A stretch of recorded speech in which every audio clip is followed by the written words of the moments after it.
dëkk yëpp yi ne toog waa seen waa kër toog leen seen kër même en temps normal dañu maîtriser woon benn dispositif boo xamante ni mën nañu permettre seen bopp loolu. donc nañu éviter mimétisme bi jàng bi aussi man ba ma déggee France ne déconfinement progressif ne retour en classe xaw ma le 11 xaw ma. laa xam ne ñun tamit dinañ jëm foofu. et c'est ça qui est problématique justement. ba pare ñu dem ne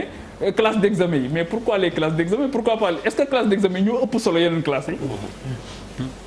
sur quelle base la en réalité et foofu tamit disponibilité information bi dafa poser problème moo tax ma ne même bu fekkee ne da nga jël et dans les autres pays ça se passe comme ça c'est-à-dire que bu fekkee ne da nga jël état d'urgence mais à un moment donné da ngay dem devant l'Assemblée nationale nga expliquer ne mesure bi kat ba ma ko jëlee ba fii ma agsi lii la produire comme effet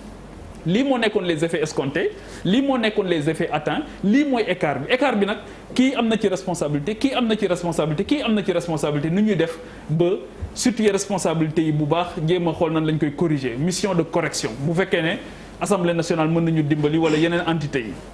leneen li mooy bu dee da nga jël par exemple les éléments de cet état d'urgence ñu ne couvre-feu 20h ba 6h du matin ça a fait débat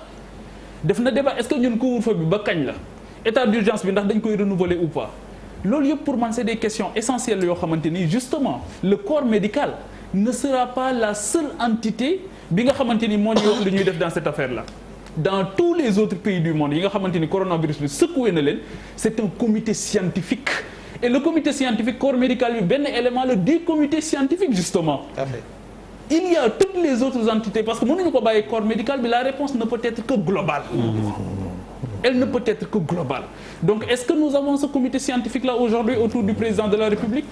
Comité scientifique boobu lan la mooy def liggéeyam est-ce que ñoom war nañu participer aujourd'hui dans l'évaluation du dispositif? Quel est le dispositif que nous avons aujourd'hui? Je pense que c'est des questions yoo xamante ni il faut que ñu teg ko ci table. Professeur Bamba Kane notel tontu yu am solo.